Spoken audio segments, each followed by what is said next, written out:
Hello there, ladies and gentlemen, and welcome to another episode of CookieCast. Today on CookieCast, it's the Darkest Timeline podcast. So you've got me for the day, and I'll be talking stuff from the week, certainly from the week it was recorded. I'll also be talking any TV, movies or games that have been going on, and anything else really. While I've got you, if I can just trouble you for 1 minute, if you could consider subscribing wherever you get your podcast, it would be amazing. We really appreciate anybody that does take the time to subscribe. It does mean a lot to us. So, yes, there's that. And now let's get on with this. So here we go. This is CookieCast, the Darkest Timeline podcast.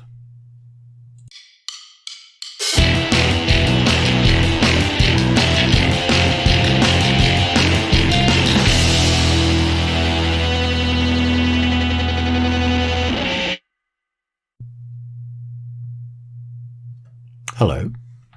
Hey there. Can you hear me? Good. If you can hear me, wonderful. How you doing? How's your week? How's your week been? Has it been a good week?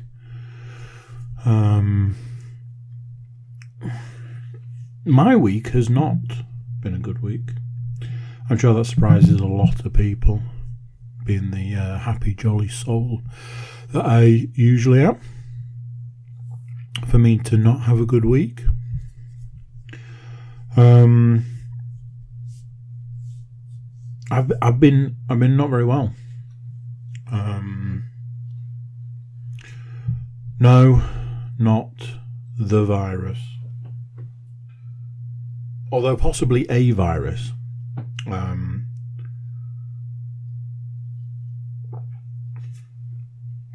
I think going back like a couple of years ago, at the time the whole sort of pandemic and stuff started, before it all started, I have this vivid memory of talking quite a lot for what seemed like months about being ill. Been ill all this time. And I've got written on here that I've been ill for over a week. But I think at this point it's nearly 2 weeks.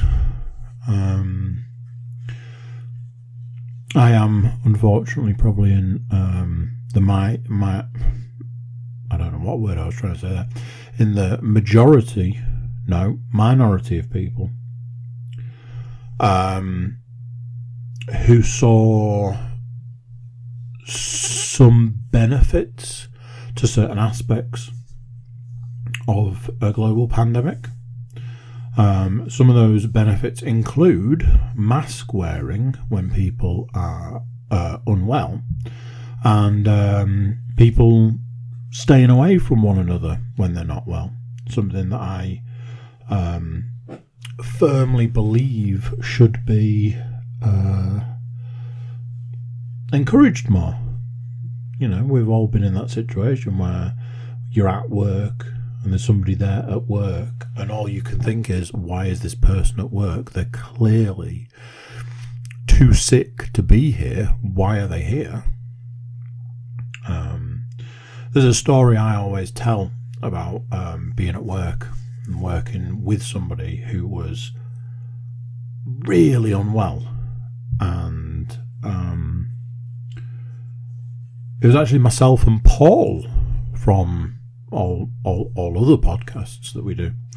We're very much in the camp of, why are you here? You should not be here. You are clearly very unwell. You definitely shouldn't be here. This went on for like a day or so.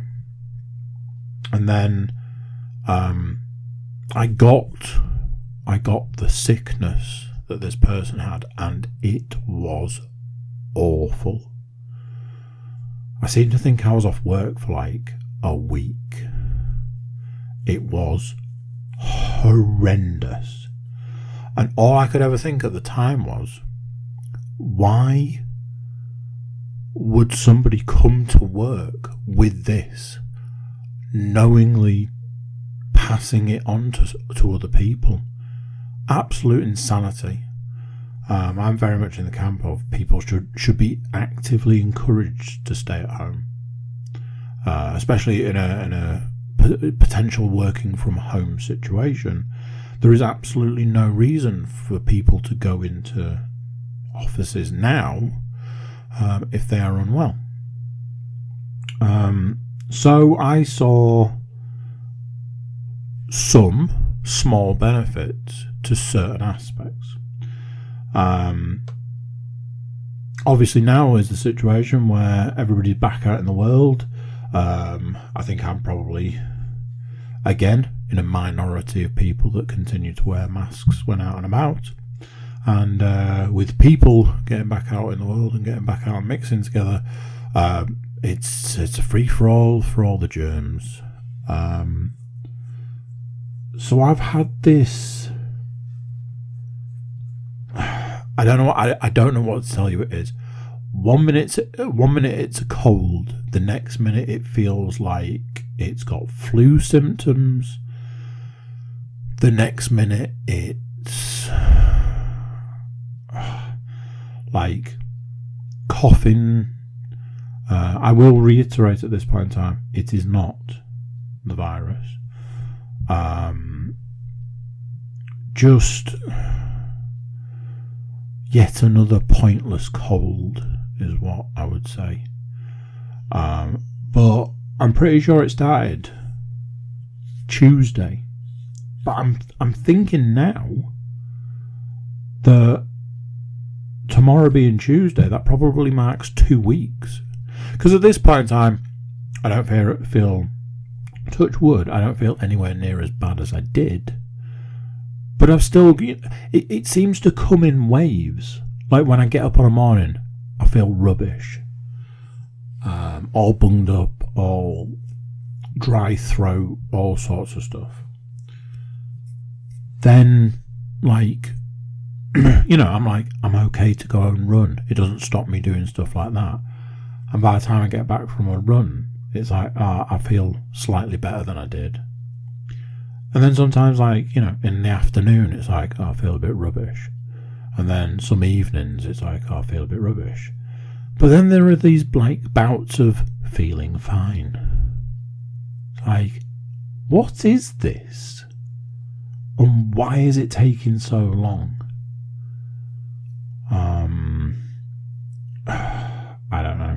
I don't know if it's anything to do with, like, the increased amount that we as a family have been going swimming.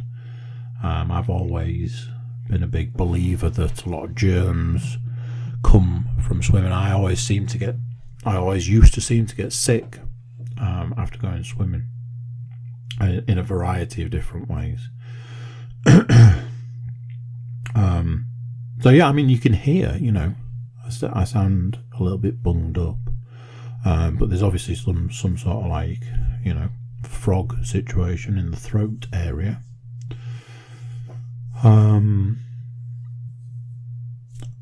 Who knows what this might be?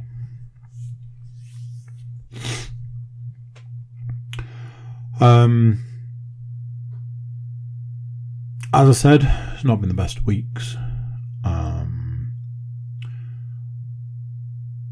I lost a family member this week, and I want to say this up front, out of respect to my family. I'm not going to give a lot of details. I'm not going to say who it was or how that family member relates to me. However, it is something that has happened to me in the last week and to my family in the last week. So I wanted to discuss that side of things, and I wanted to discuss how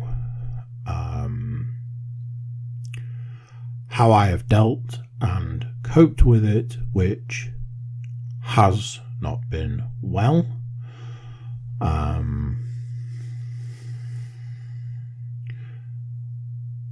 what I want to say is I don't deal with death well, but it's one of those things that I imagine that there isn't a single person out there that deals with death well.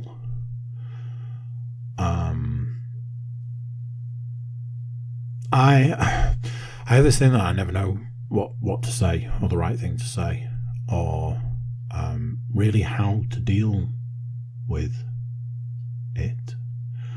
I was thinking about it earlier, and I was like, I can go through all the people that I've known in my life who have died, and I carry all of those people with me in some way.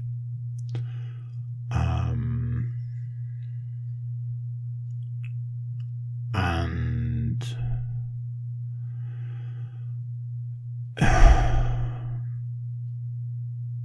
this one's been tough. This one's been difficult. This one has been hard.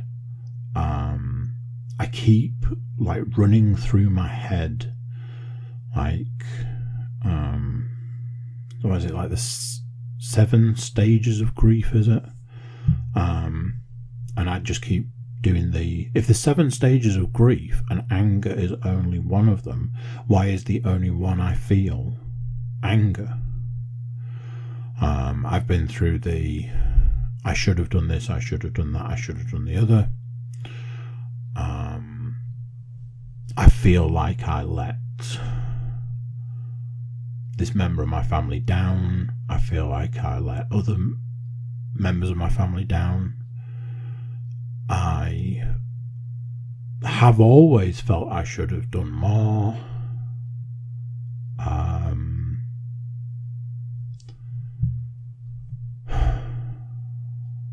I feel for my other family members. I can't imagine how other people are affected by certain things.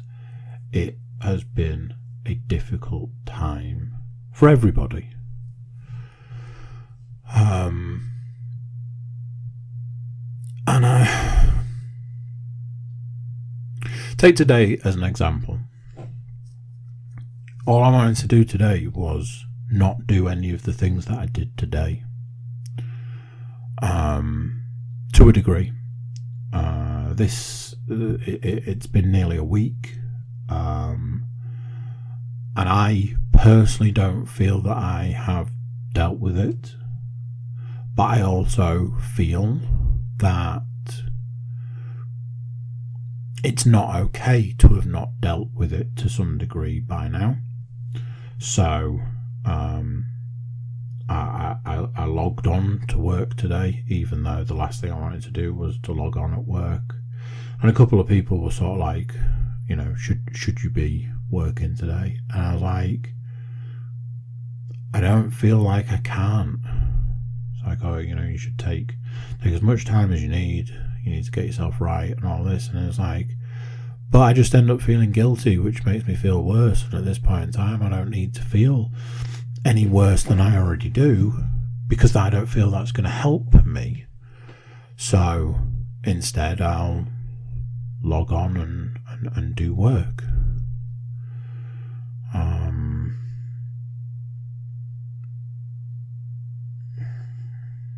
Took me a long time to get out of bed. Took me a long time to go out the door to run. Took me a long time to take the dog for a walk. I've found through this process that all I feel like I want to do is lie on the sofa, and then I feel bad and I feel guilty, and I feel like that's the last thing I should be doing. And what I should be doing is something productive, proactive, all those sorts of things. So then I'm like, well, I should do a job, or I should do something that helps, or and I don't know what I'm supposed to do, how I'm supposed to deal with it. And I suppose, I think it's that word, supposed to. How am I supposed to deal with it? I don't know. I don't think anybody knows. I suppose I'm the only person that would know that. But my reaction is, I wanna sleep, and I wanna lie on the sofa, and I wanna watch Marvel movies, and I wanna play computer games. And part of me feels like that would just be what my life would be like if I didn't have any responsibilities like work and family and things like that. So that always leans into that negative space. So then that must surely be a bad thing.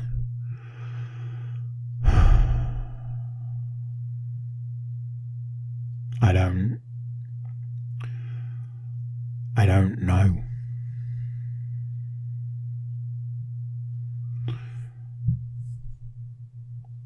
It's been a tough week, and it doesn't feel like it's getting any better. I don't think that's good.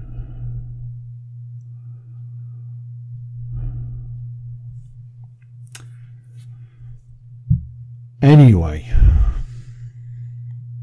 that is that, and we shall move on, and we shall talk about some other stuff. I was listening to a podcast. Shocking, I know. I don't often have much to do with podcasts. Ha ha ha ha ha. But I was listening to, I'll tell you which one it was. It was the Always Sunny in Philadelphia podcast.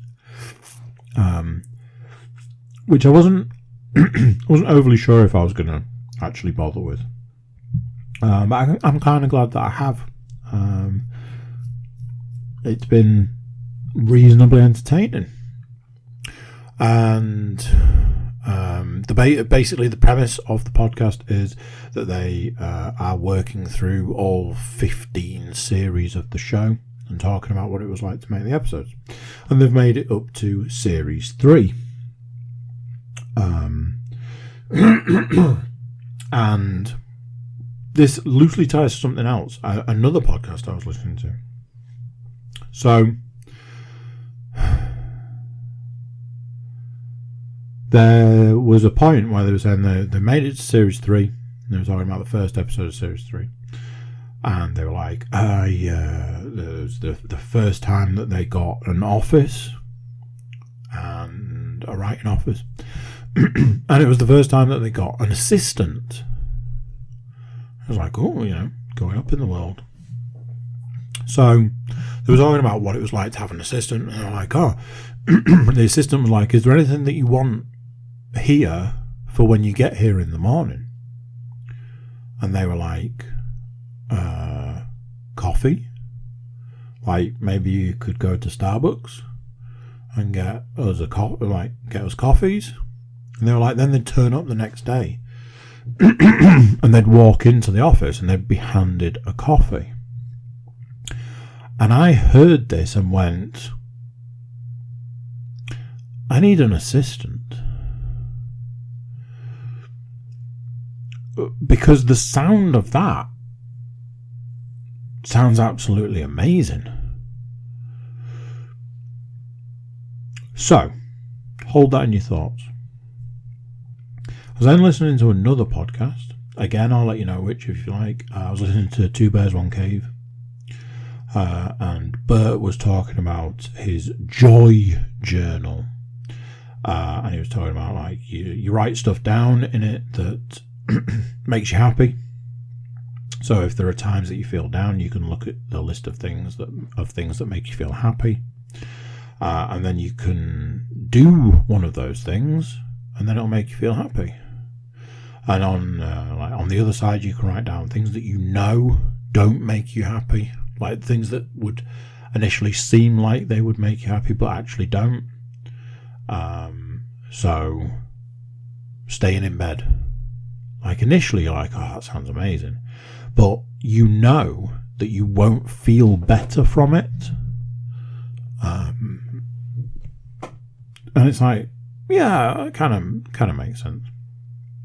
And initially, when he started talking about this joy journal, I was like, this sounds silly, let's say. But the more he went on, the more he was talking about it, I was like, it's not a bad idea. And I know that I know certain people take the time out of their lives at sort of New Year to write down their goals for the year. Apparently, it's a super positive, and it really focuses you on your goals. So I started thinking about all three of those things smashed together. And I was like, would I be able to make a list of the things that make me happy, the things that I do, that I enjoy, that make me happy? Would I be able to make a list of things that I know don't make me happy? If I was to write down a list of goals for myself, what would be the first one? And the realization that the first one would be get an assistant. But all of these things put together have made me sort of think long and hard about some of these things. What are the things that make me happy? What are the things that I can do to make myself happier? What are the things that I shouldn't be doing with my time?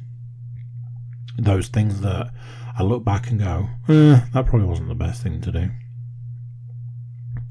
And maybe there's something to it. Maybe it's, at the age of nearly 42 years old, maybe it's time to start setting some goals, setting some objectives, setting things that I want to achieve. I think we can agree, number one, get an assistant. The thing about this whole thing is, all I want is somebody that will bring me coffee. But there are two initial flaws stroke downfalls to this. Number one, I don't have the money to pay an assistant. Number two, I don't even have the money to buy the coffee. We'll come to that later, but maybe the initial goal should be find a way to be able to pay for coffee. I think I've reached a point in my life where even turning the kettle on, it feels like a lot of effort. I don't know what that's about. There was a point in time where I was like, make a coffee, drink a coffee, make another coffee. I even decided that I needed to drink more water, so made an agreement with myself that if I was going to have a coffee, because I knew just the sheer volume of coffee I was drinking, that I had to drink a pint of water for every coffee. And all that made me do was go to the toilet a lot. So I don't know what's happened recently, but the thought of turning the kettle on, filling the kettle, turning the kettle on and boiling it and putting coffee in a cup, it just feels like too much effort. And I don't know why. Because I don't think it's like my natural inherent laziness. I think it's something else. I think there's a part of me that knows that I'm drinking too much coffee and has just put some kind of weird barrier in the way, and that weird barrier is, but it's too much effort to make a coffee. Think about that statement.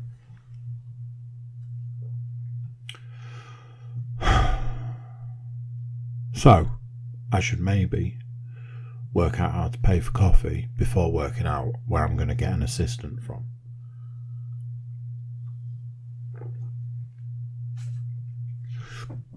Remember all those times I was complaining about how windy it was? Well, I've got a new least favourite weather, and that new least favourite weather is rain. It has rained so much recently.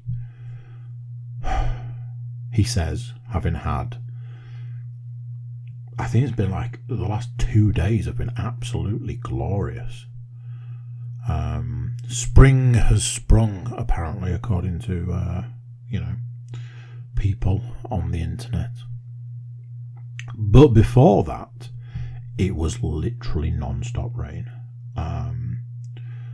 My back garden is just destroyed. I reached the point where I was like, there's no grass. It's just mud. The edges, they're just mud. We've got like the start of a swimming pool at one side. So there's that.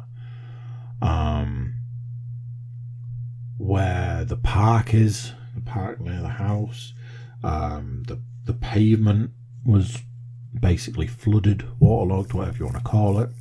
So running in shoes that are as far away as you can get from being waterproof, it was just wet feet, damp feet, cold feet. Trying to take the dog on the field just for like a wander around and a sniff. It was just like, it's wet. I can't go this way because it's just completely waterlogged. Can't go that way because it's just a giant puddle of water. You end up with about 30 feet of barely usable grass. It has to have been the wettest winter ever. It's been insanely wet. But yeah, like I say, it's been sunny the last couple of days, so maybe it's changed. Maybe it is spring.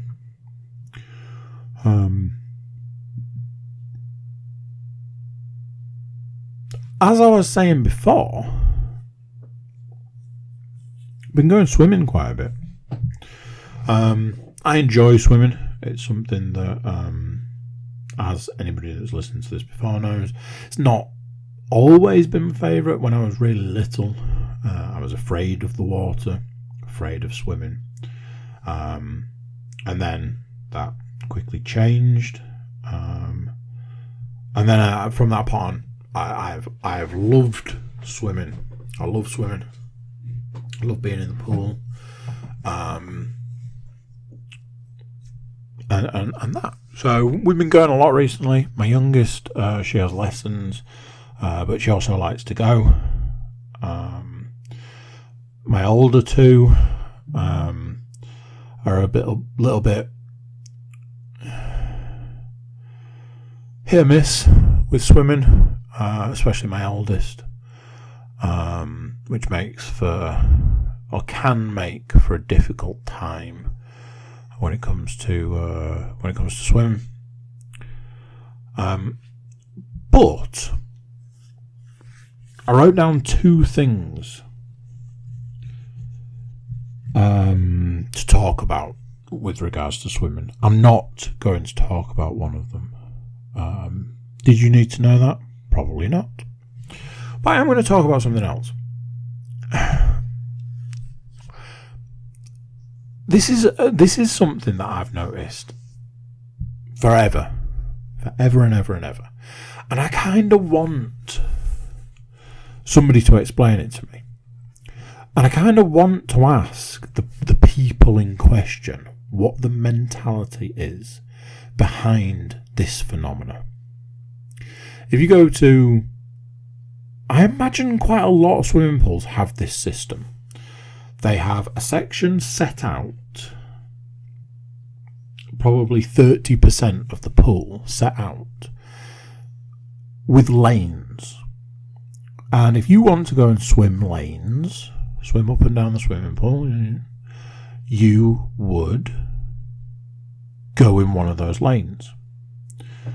So, the swimming pool that we go to has a slow lane for people who still want to swim lanes but want to take it easy. And a fast lane. I think of the three, it's possibly maybe 2 slow ones and a fast one. Which probably makes sense.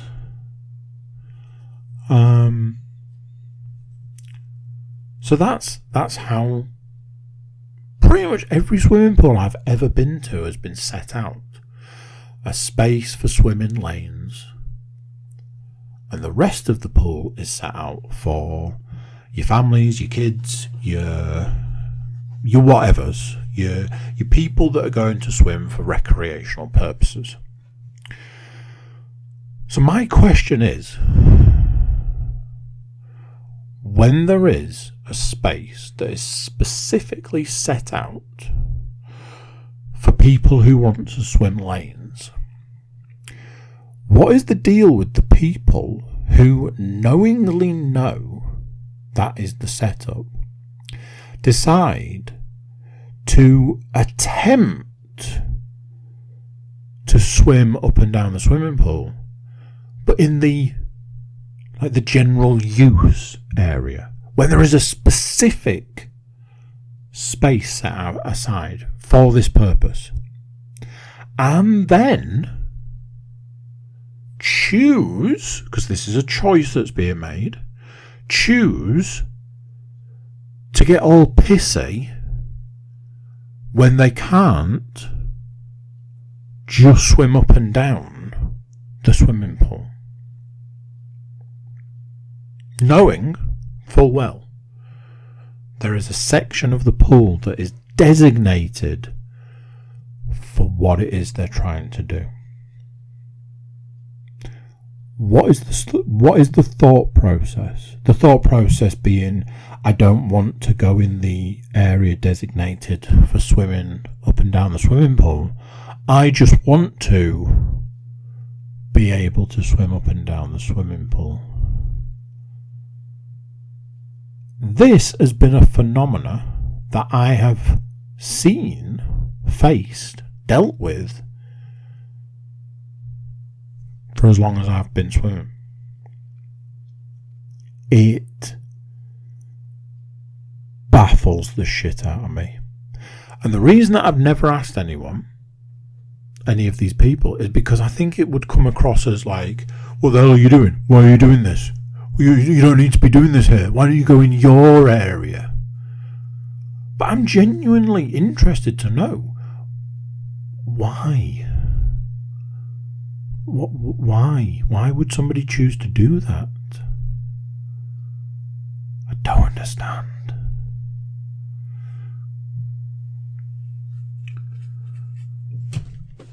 Here's one for you.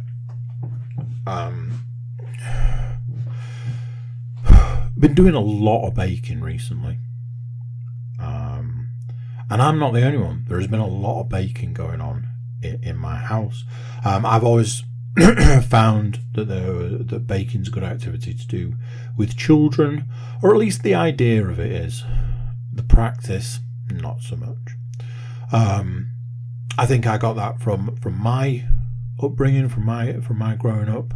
I seem to remember a lot of baking. But do you know what the downfall of doing a lot of baking is? That there's then a lot of baked goods in the house. I've probably talked about this before because it's something that I face at various points in time that I really struggle with. I don't want it in the house. I want to do the baking and then have a little try, have a little slice, have a little slither, that kind of thing. But then I don't want all of those calories in the house. I want to be able to give it away. Like if there was some way you could take your bacon and drop it off, and just that's kind of that. That would be super cool. It's just, I want the act of baking without the product, the end product.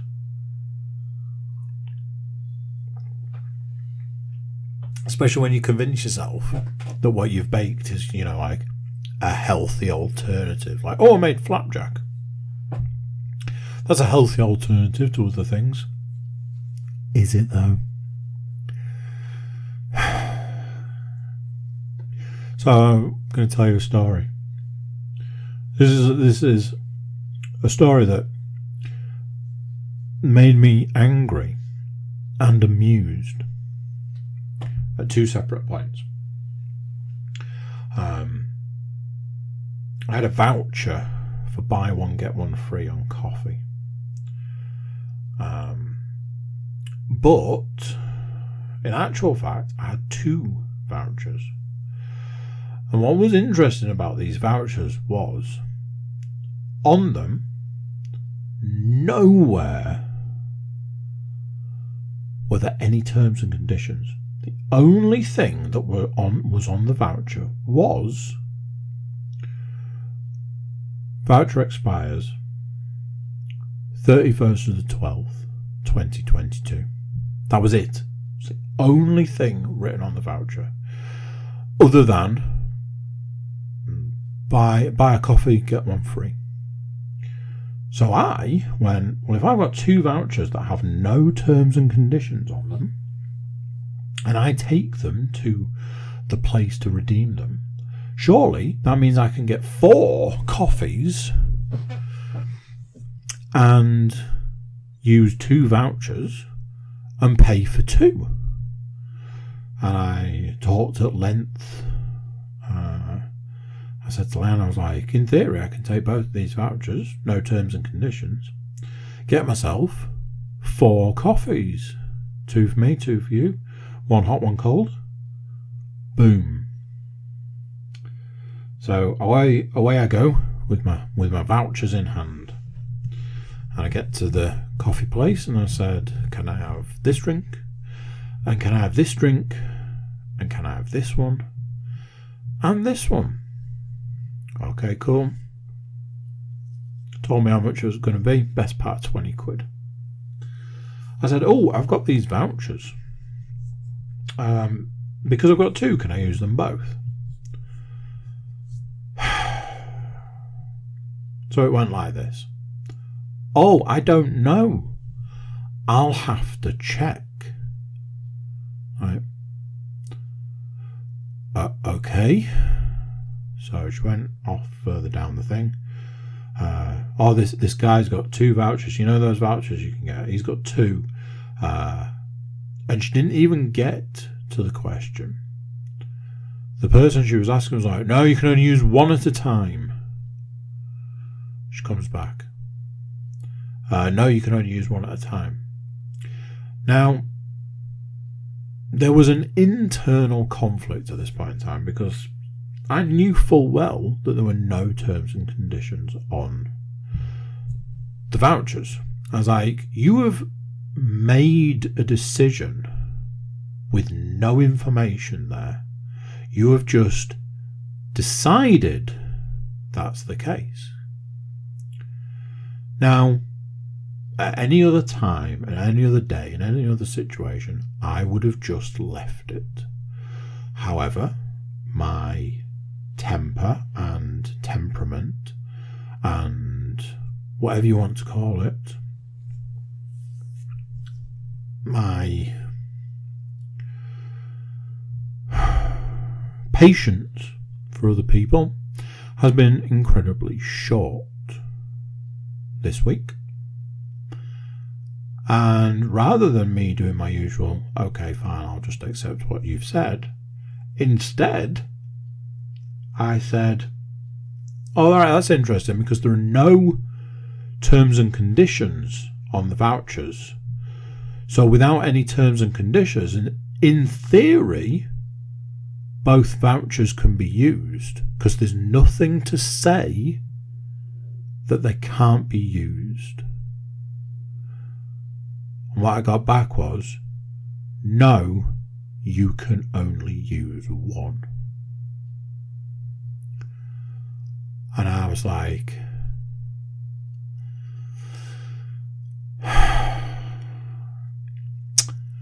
at this point in time, I know that you're wrong. But I also know that you have made a split decision and you are not going to shift from that, even though at the same time, you probably know that I'm also right. This is a waste of my time. So I'll tell you what, how about I just pay you and I'll fuck off, which is what you want me to do at this point in time. So I went, right, fine, whatever. I gave the woman one voucher. I paid for my drinks. I collected my drinks. Now, here's how these sorts of things go. I ordered very specific drinks. The first drink came. I was like, right, fine. And I looked at it. I was like, I mean, did you throw the coffee at the cup? So that was the first one. 2 more drinks came. But in the process, as I'm working up to this, the person making the drinks was asked by the person that took the order, have you made this drink in a particular way? And they said, yes. And the person said, well, that wasn't what it was supposed to be. So they had to remake one of the drinks because they'd made it wrong. 2 more drinks pop up on the counter and they look like they had been thrown at each other. It's like, cool. And then finally the 4th drink appeared. And I picked up the 4 drinks and I headed off out to the car, chuntering a bucketful. Motherfucking, why the fuck would you have a voucher that doesn't have terms and conditions on when you can ultimately just make up a term or condition? And I get in the car and I'm driving back home and I'm like, fucking, I tell you this, fucking some fucking people. Oh man, fucking whatever. And as I'm pulling onto the drive, I went, I mean, I suppose it wasn't that bad. Because it only cost me £9 for 4 drinks.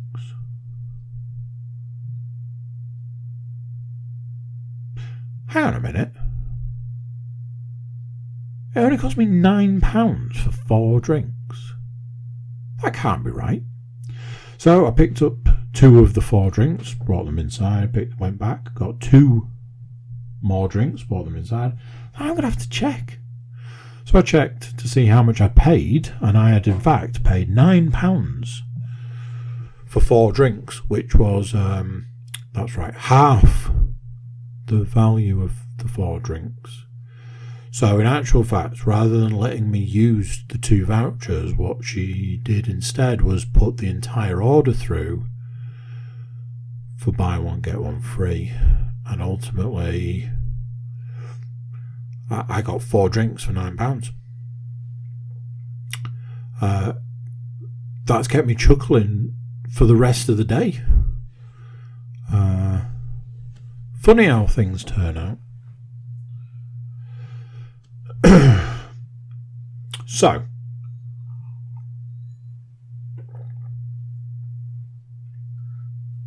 a very quick mention of something. Me and Lan were working our way through Breaking Bad. Finally finished it again for me. First time for her. Just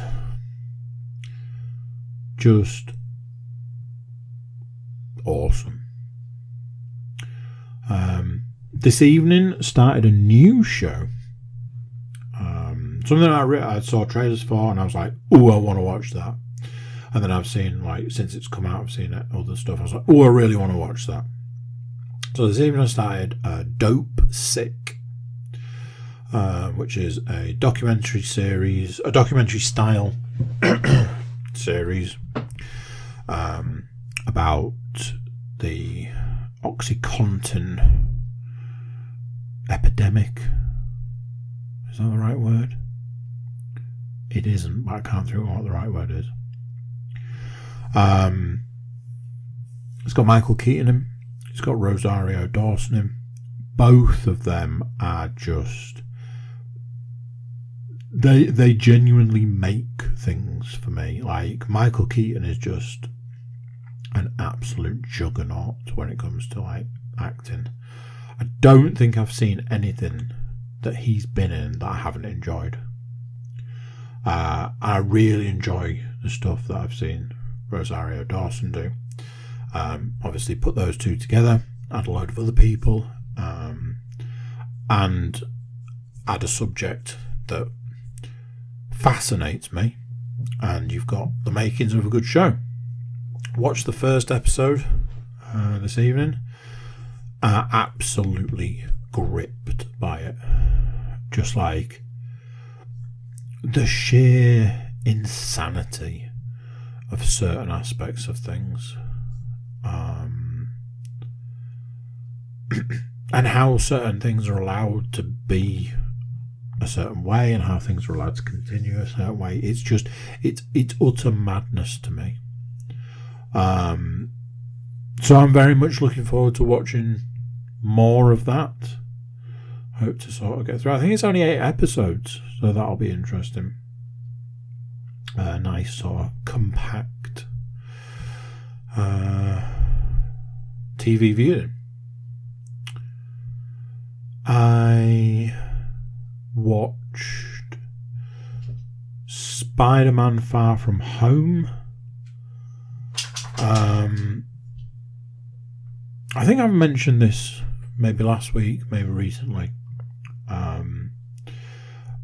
The Tom Holland Spider-Man films, I know that they're good films, but there's something about them that I've never really been able to put my finger on.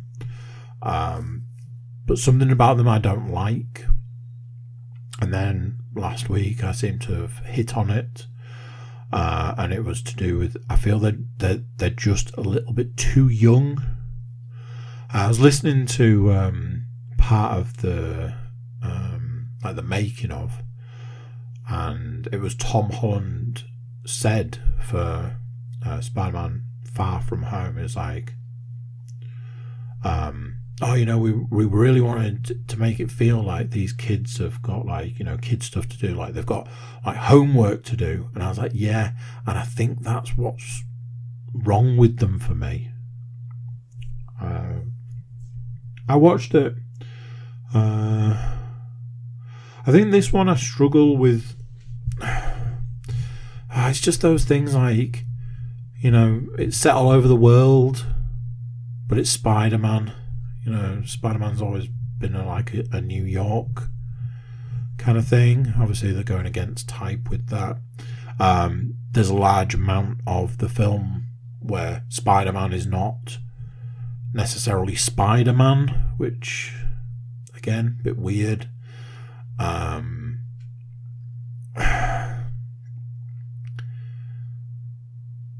I never know.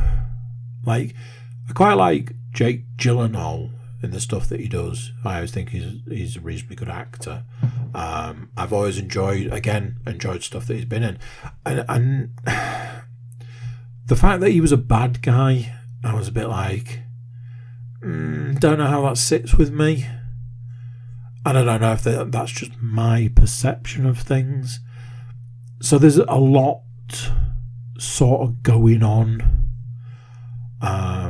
There was aspects of this film that annoyed me way back, like when it was first released, because it had been set up in a certain way. Like, oh, Mysterio's in it. It's like, okay. It's like, oh yeah. Right, so he's the bad guy then. Oh, well, we don't know. it seems very much in the trailers like he's a good guy, but he's a Spider-Man villain. It's not going to be that way. Well, you don't know. You haven't seen it. He could be a good guy. No, he's a Spider-Man villain, and it really bugged me that A, it was set up that way, and B, people bought into it. And I think it kind of felt a lot like this is the generation that we're dealing with now, where nobody knows the source material behind these films and these these characters. So a lot of stuff like that's just taken at face value. It's like, but it's not. So, however, I still really want to see the new Spider-Man film. And there was a point in time where I was taking some sort of time for myself, and I sort of found a point in time where I could have gone to the cinema to see it, and I didn't in the end because I hadn't watched Far From Home. But I still really want to see it, and I've got to that point now where I'm a bit like, can I go at this point and can I go at that point? Problem we've got is it's nearly going to be released on, Blu-ray. So its cinema showings are almost non-existent. I think you can go at like 10 o'clock in the morning if you want, and that's it. So, kind of difficult to do that.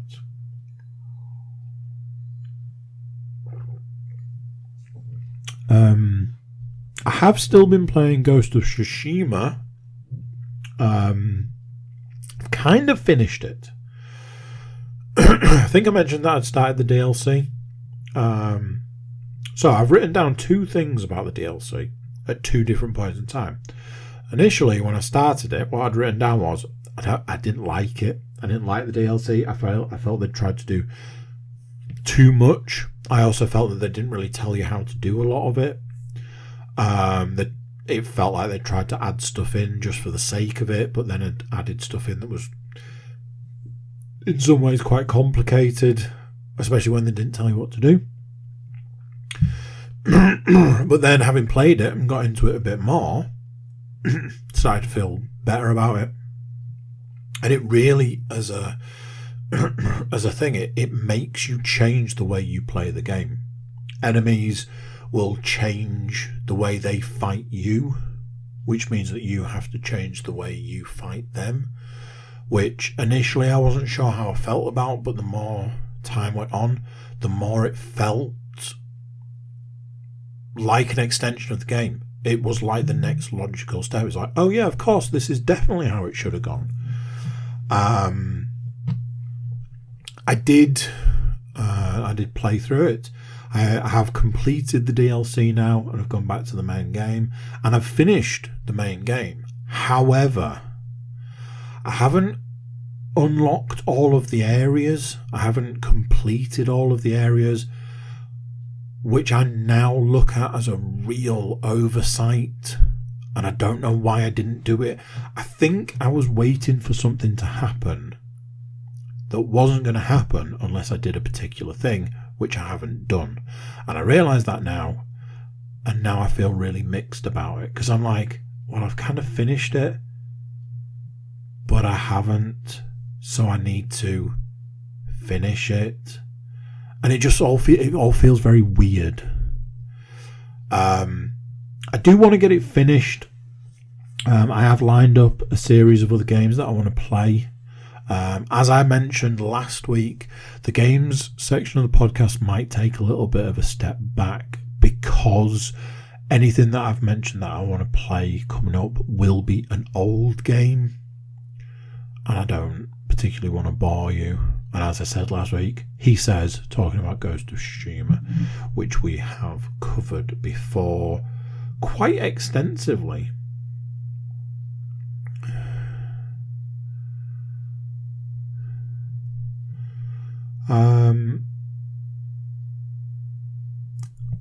that is that for this week.